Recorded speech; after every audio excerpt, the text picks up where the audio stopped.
La Fórmula 1, la meta de cualquier piloto. Un territorio vedado para los nuestros durante mucho tiempo. Hasta los años 80, pocos españoles habían pisado antes esa tierra prometida, y mucho menos escalando peldaño a peldaño, campeonato a campeonato, victoria a victoria. Luego sí, llegaron otros, llegaron las victorias y los campeonatos del mundo de Fórmula 1. Pero para que estos otros llegasen, algunos allanaron el camino en las condiciones más duras. Y fue uno en concreto el que nos abrió las puertas de la Fórmula 1.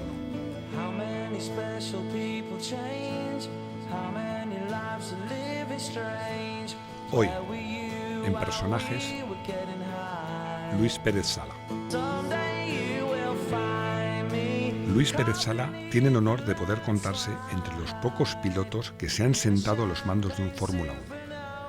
Fue un pionero en nuestro país y uno de los pocos que llegó a lo más alto y lo hizo exclusivamente con su talento como piloto. Luis tiene muchísimo que contar sobre su carrera, antes y después de la Fórmula 1. No es la historia de cualquiera, es la historia de un piloto que caminó entre los más grandes.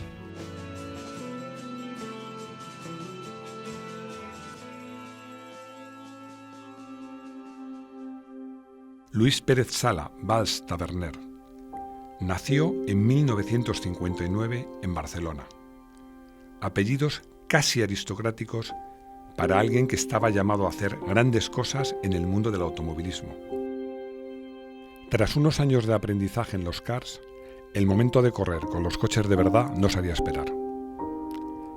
Serían las Copas Renault, un escenario mítico en el que jóvenes, hambrientos de victorias, buscaban labrarse un nombre. Luis llegaba en unos años especialmente competidos. Habían mangas clasificatorias, había mucho participante, a pesar de que solamente teníamos dos instalaciones en España, que era el Jarama y Calafat. Bueno, los primeros años en las Copas Renault y en la Fórmula 1430, que hice un año, fueron muy intensos, muy bonitos, y realmente de ahí saqué mucha experiencia, ¿no?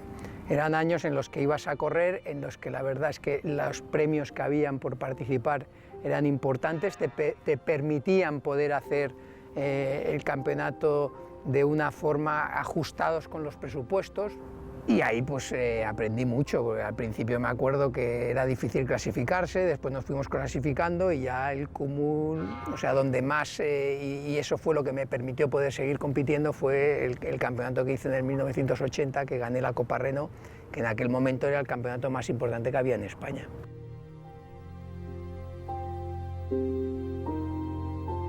Yo, de esa primera etapa, la única vez que fui a correr al circuito de Alcañiz fue la que no llegué, que fue la que tenía que ser mi primera carrera.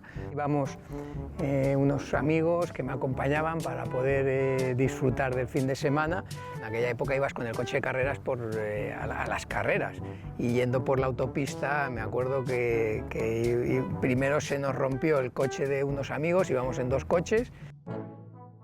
Y después, cuando llegamos a Valls, que eran prácticamente 20 o 25 kilómetros después, fundimos una biela en el R8TS, con lo cual tuvimos que volver en tren para Barcelona, y ahí se acabó la experiencia de la primera carrera. Después me dijeron, oye, menos mal que has roto antes de llegar, porque si no, cuando hubieras llegado hubieras dejado el coche cuadrado.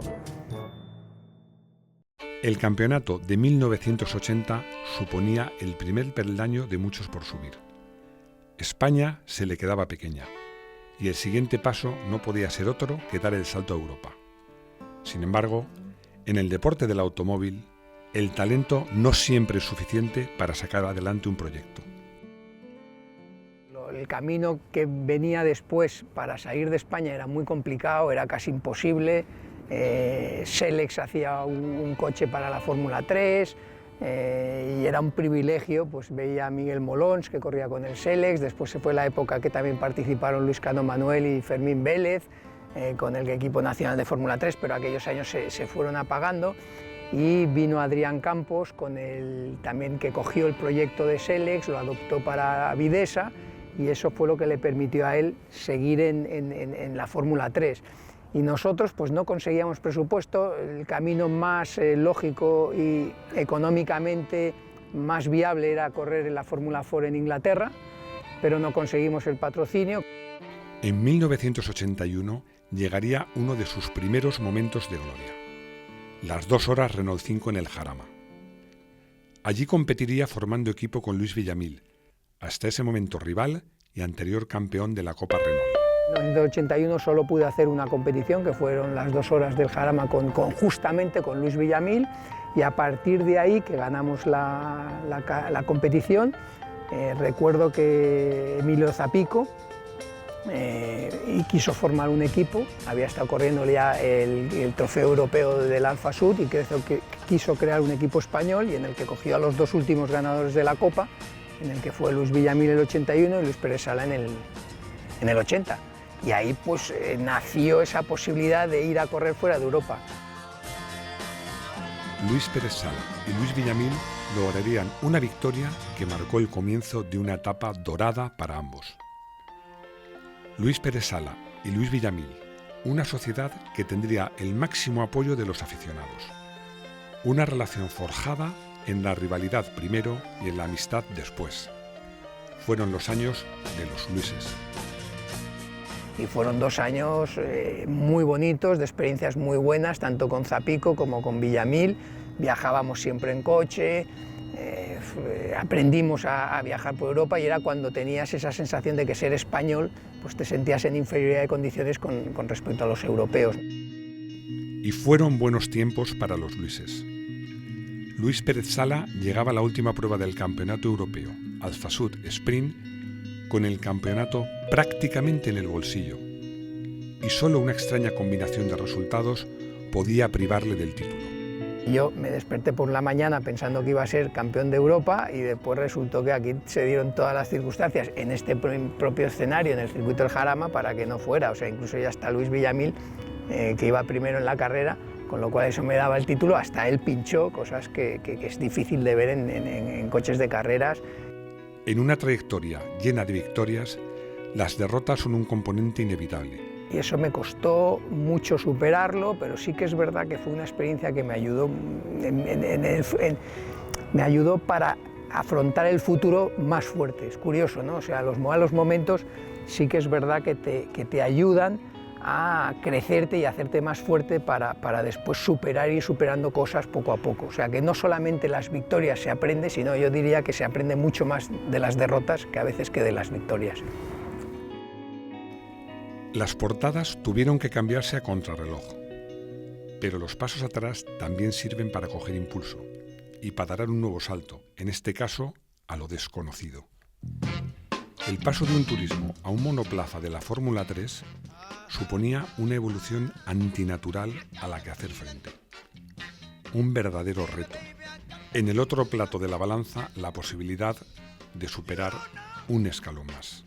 Sí, fue muy difícil la adaptación, porque venían todos los pilotos que llegaban a la Fórmula 3, al Campeonato de Europa, digamos que venían por los caminos habituales y normales, que eran las competiciones de Fórmula 4, de Fórmula Renault, de sus respectivos países, pero no venían nunca o muy pocas veces del trofeo Alfa Sprint, aunque tengo que decir que otro de los que llegó por el trofeo Alfa Sprint fue Gerhard Berger. O sea que al final te buscabas y ibas haciendo el camino que podías. Básicamente en este deporte la clave está en la parte financiera, ¿no? Tú no vas donde quieres, sino donde puedes. Conseguimos un soporte económico aquí en España importante, porque tuvimos sponsors como Camsa, Tabacalera con Ducados. O sea, tuvimos unos grandes sponsors y nos permitieron dar ese salto, que era un salto muy fuerte a nivel deportivo, pero también muy fuerte a nivel presupuestario. O sea, era muy difícil pensar que se pudiera hacer eso, y lo conseguimos hacer los dos. Difícil, que además había también neumáticos de clasificación, cosa que no habíamos tocado nunca, y circuitos también que muchos no conocíamos. Fue complicado, pero también eso nos enseñó mucho. Hicimos carreras muy buenas, gané por primera vez en la Fórmula 3 en el Gran Premio de Varano, con un RAL, y eso pues también me dio impulso para después poder seguir en las siguientes categorías. Llega el año 1986. Luis da el salto a la Fórmula 3000. Se encontraba ya a las puertas de la Fórmula 1. Sí, ahí estábamos ya tocando la Fórmula 1. La Fórmula 3000 era lo que hoy es en día la Fórmula 2, fue lo que me permitió entrar en la Fórmula 1. En 2 años gané 4 carreras, que en esa época digamos que me había puesto en el ranking de los pilotos que habían pasado por la Fórmula 3000 que más carreras habían ganado. Hubo mucha gente que nos ayudó, desde Philip Morris a través de Marlboro, el Real Automóvil Club de Cataluña, un pool que se creó en Barcelona de empresas familiares como fue Fórmula Barcelona, y también el apoyo de la marca Lola en Inglaterra, que ellos consideraban que yo podía ser uno de los pilotos que optara al campeonato. En su primer año en la Fórmula 3000 logró un magnífico 4º puesto y en la segunda temporada el subcampeonato. Y llegamos aquí, Stefano Modena y yo, con la posibilidad de ser campeones los dos. La verdad es que no fue una carrera que me saliera bien, a él le salió muy bien, era un día además complicado porque era medio lluvioso, tuvimos que repartir la salida 2 veces y al final él consiguió subirse al podium y yo acabé 7º en esa carrera y claro, no pude conseguir el campeonato, fui subcampeón, pero bueno, ya digamos que teníamos los caminos ya muy directos hacia la Fórmula 1. But Sala continued to pull away. Justo en el momento antes de entrar en la Fórmula 1, España estaba en un momento importante. Se inauguraba ese año el circuito de Jerez, Barcelona optaba por las Olimpiadas, la Exposición Universal de Sevilla. O sea, era un momento de boom en España importante y entonces pues coincidió que yo estaba haciendo buenos resultados, que empresas españolas estaban entrando también a nivel mundial y pues coincidió que Lois había invertido en el equipo Minardi con Adrián Campos en el año 87 y decidieron hacer una apuesta más fuerte y meter por primera vez lo que era un hito histórico, 2 pilotos españoles en el mismo equipo de Fórmula 1 y gracias a ellos pues y a todos los demás sponsors que estaban detrás del equipo pues pudimos participar en el año 88 con Adrián Campos en el Campeonato del Mundo de Fórmula 1. La Fórmula 1 es una de las competiciones más duras del mundo, solo alcanzable para una verdadera élite. Por poner un ejemplo, en la NBA juegan los mejores, los 450 mejores jugadores de básquet del mundo. Año tras año, no más de 30 pilotos llegan a ponerse a los mandos de un Fórmula 1. En 1988, Luis Pérez Sala era uno de ellos.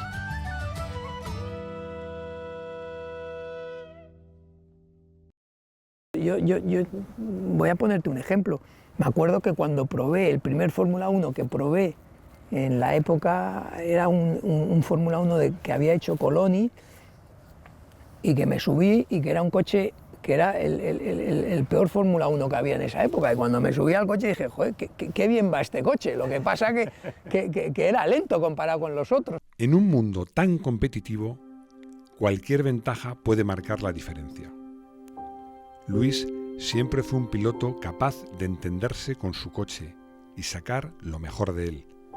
Su fama de piloto fino para la puesta a punto tuvo mucha importancia en su primer año en la Fórmula 1, con el equipo italiano Minardi. Nosotros nos guiábamos todavía por el antiguo estilo de la sensibilidad y con el ingeniero pues hablabas eras tú la electrónica, el piloto era y las ruedas era lo que leían los ingenieros más lo que tú decías. Es verdad que cuando entramos en la Fórmula 1 pues claro, el equipo te sobrepasa porque llegas a un equipo. Vienes de equipos de Fórmula 3000 que no dejan de ser más de 20, 15 personas para pasar a equipos de casi 100 personas con instalaciones que crean sus propios coches. Entonces, hasta que te empiezas a entender y a acoplar dentro del equipo, pues pasa un tiempo. En el equipo técnico de Minardi había un hombre, Aldo Costa, que se convertiría en fundamental. es el mismo hombre que, 20 años después, ganaría 2 campeonatos del mundo de constructores para Ferrari. Vi que había gente muy buena dentro del equipo, pero que a lo mejor no tenía la posibilidad de tomar las decisiones o no el mando. Y en ese momento estaba Aldo Costa dentro de la parte técnica. A mí Aldo Costa me pareció siempre una persona muy equilibrada y la que yo apoyé mucho en esa etapa. Incluso recuerdo que hubo un momento muy duro en el que yo estuve a punto de dejar el equipo si no se retomaba la situación de una forma en la que yo creía. Yo prefería no ir por ese camino antes que seguir en la Fórmula 1. Bueno, ya en el 88 y en el 89, que fue el primer coche, digamos, enteramente de Aldo Costa, pues tuvo un cambio muy importante y revolucionario en el que yo creo que ahí Minardi pues dio un salto de calidad importante. Minardi y Pérez Sala dan un salto de calidad. En 1989 empezarían a tratar con los grandes favoritos de tú a tú. Una histórica carrera contra la lluvia en Monza, remontando desde el 26º hasta el 8º puesto, o un histórico 6º puesto en Silverstone, fueron algunos de los mejores momentos que más disfrutaron los aficionados.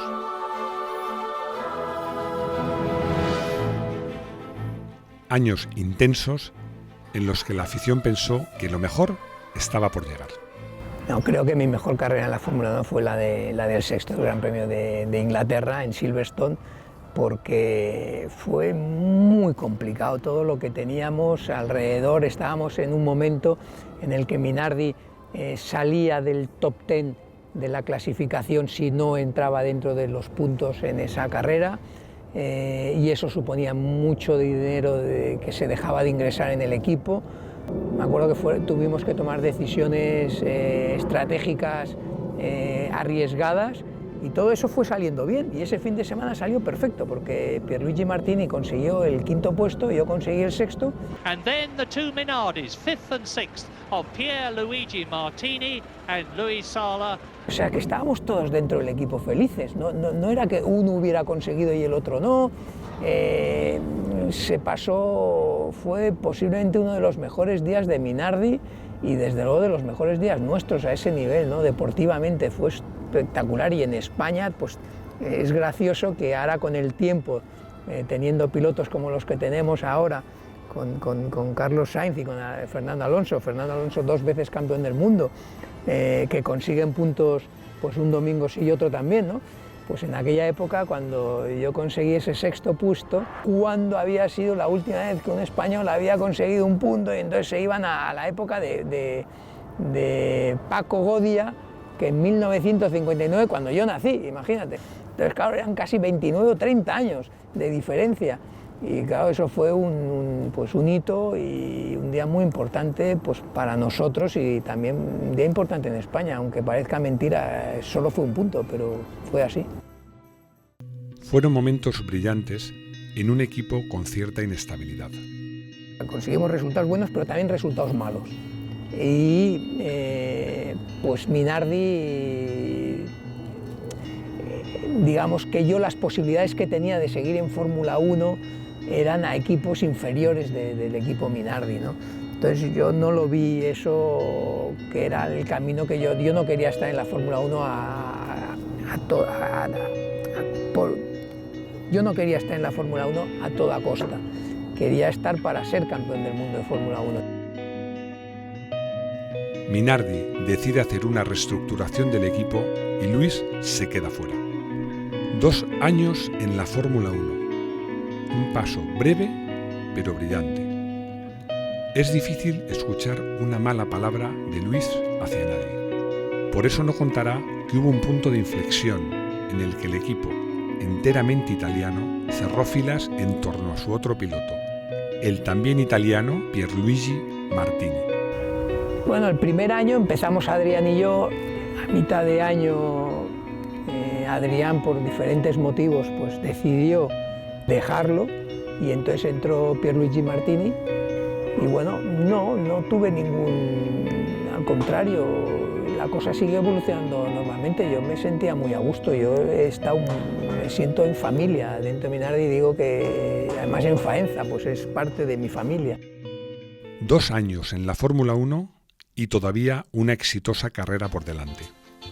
Luis vuelve al Campeonato de España de Turismos, en un momento en el que el campeonato era uno de los más competidos que se recuerda, con hasta 5 pilotos llegados de la Fórmula 1. Y lo haría de la mano de un viejo conocido.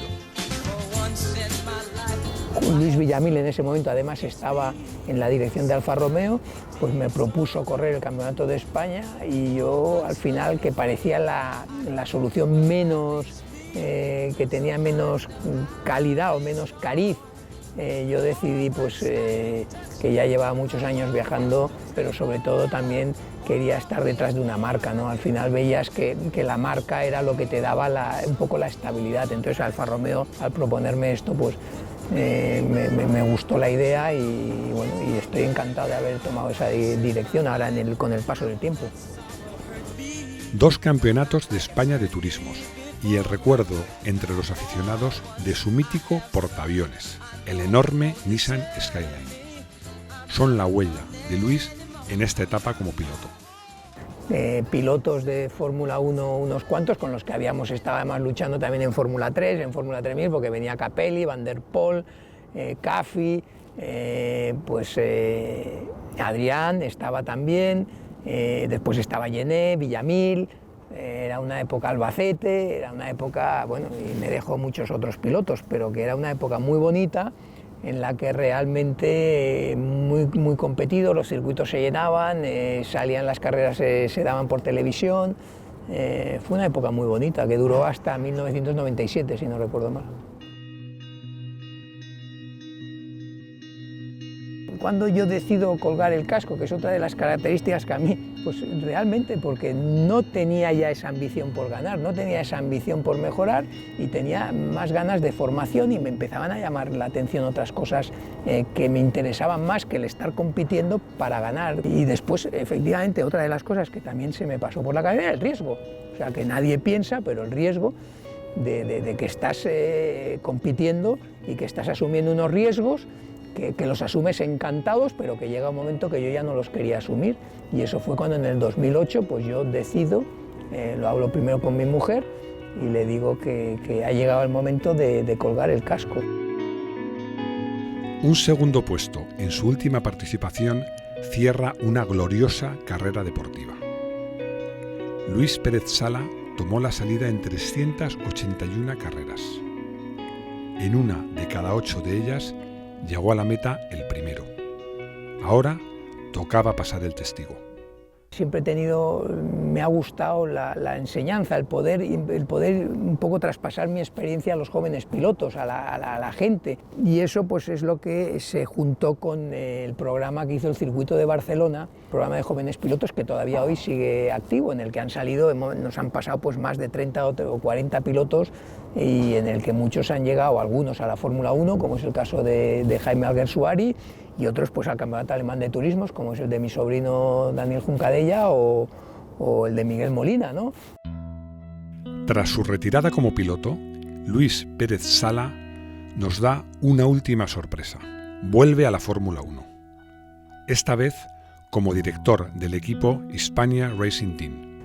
Paso primero como piloto, después pasé como periodista porque estuve comentando muchas carreras y entonces pues cuando acabó la primera temporada, que era la del 2011, ellos me propusieron que fuera team principal del equipo y porque querían traerse la base, básicamente lo que cambiaba del 11 al 12 era que querían traer la base a España y querían hacer el equipo totalmente, íntegramente español.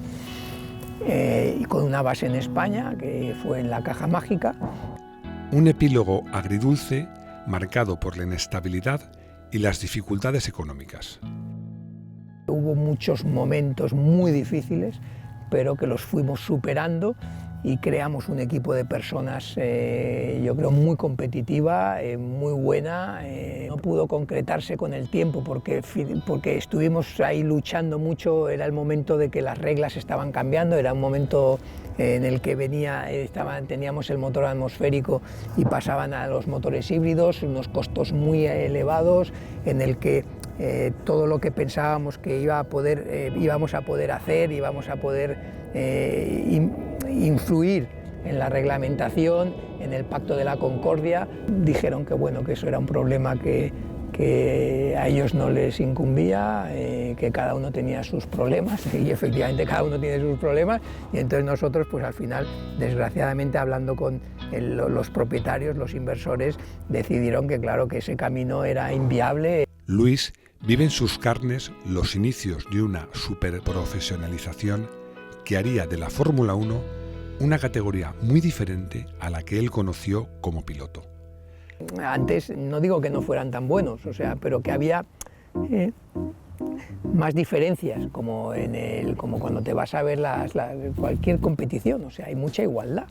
Antes lo que tenías era más posibilidad de poder cometer errores que ahora, porque claro, equivocarte en un cambio te equivocabas, el embrague a lo mejor perdía sensibilidad. Tú coges los 26 pilotos de la Fórmula 1, es que están casi en el mismo tiempo, si los pones con el mismo coche. La diferencia está en que mentalmente uno es más fuerte, sabe gestionar la situación mejor, todo eso pues te va marcando la diferencia. Por eso a unos se les paga más y a otros se les paga menos. Si no contara nada al piloto, ¿para qué habría que pagarle tanto dinero a un Fernando Alonso o a un Lewis Hamilton? A Luis Pérez Sala muchos le llamábamos el caballero de la Fórmula 1. Una persona conocida tanto por su talento como por ser, por decirlo llanamente, un buen tipo. A ver, me siento orgulloso que penséis que yo prefiero ser buena persona. Y, posiblemente, uno de los mejores pilotos españoles del siglo XX, si no el mejor. Un pionero que abrió el camino para otros. Y he tenido la suerte de ser una persona afortunada en el que un sueño se cumple y después puedo llegar al final del sueño. Un español que se codeó con mitos como Prost y Senna, que estuvo en lo más alto cuando más difícil era. Uno de los nuestros que caminó entre los más grandes.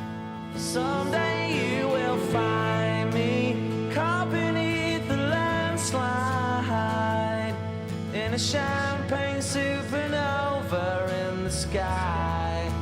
Someday you will find me caught beneath the landslide in a champagne.